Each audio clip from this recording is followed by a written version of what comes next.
நமோ நாராயணாய நமக.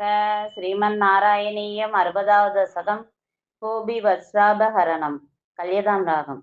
மதநாதுர சேத சோன்வகம் பவதங்கிரி திவயதாஸ்ய காம்யயா யமுனா தடசீம் நிசைததி தரலாச்சோ கிரிஜாம் சமாச்சிசன் தவ நாம கதாதரா சமம் சுத்ருசப்ராதருபாகதானதி உபகார சதைரபூஜயன் தைதோ நந்த சுதோ பவேதிதி இதி மாசமுபாகித व्रता सरलाचिरबिभीच्यदा भवां करुणामृदुलो नदीतडं समयासीतड नुग्रहेचया नियमावसितौ निजाम्बरं तडसीमन्यवमुच्यदास्तदा यमुना जलकेलनागुलाद पुरदस्त्वा अवलोक्य लज्जिदात कृपया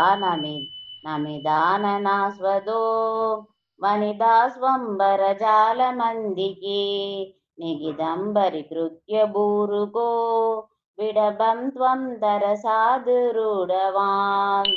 इक तावदुपेत्य नीयतां वसनं वसुतृसो यदायतम् इति नर्म मृदुस्मिते त्वयि प्रवदिव्या मुमुखे वधूजनैः अयि जीवशिरं किशोरनस्दवदासीरवसि करोसि किं ब्रदिसाम्बरमम्बुजेशनेदी उदितस्वं स्मितमेव दत्तवाम् अधिरुच्य तडं कृताञ्जलि परिसुप्ता स्वगतिर्निरीस्यता वसनान्नगि यगिलाननुग्रहं पुनरेवं गिरमप्यदामुदा विदितं ननु वो मनीषिदं वदिदारस्विग योग्यमुत्तरं यमुना पुलिनेश चन्द्रिका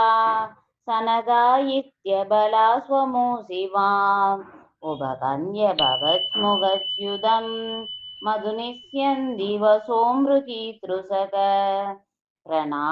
प्रणयादयि वीस्यते वदनाब्जं सनकैर्गृगं कदाक इति नन्वनुकृत्य वल्लवी विपिनान्ते सुबुरेव सञ्चरन् करुणाशिशिरो हरे कर द्वरयामे सकलामयावलीम्.